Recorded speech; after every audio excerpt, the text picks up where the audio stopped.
នណាពួកយើងបែកគ្នារឿងតិចតួចមិនទុកចិនដាយើងរកនឹងជីវ៉ាកាយទៅឆ្ងាយមើលបងសម្លាញ់បងសួរខ្លួនឯងថាពួកយើងអាចដូចពីមុនវិញដែរទេពួកយើងនៅមានឱកាសអាចចាប់ផ្ដើមថ្មីឬអត់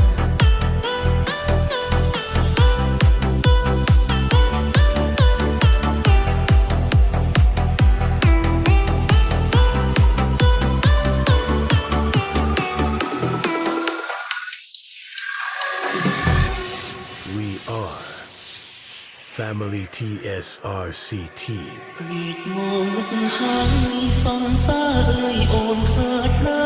ស់ទេ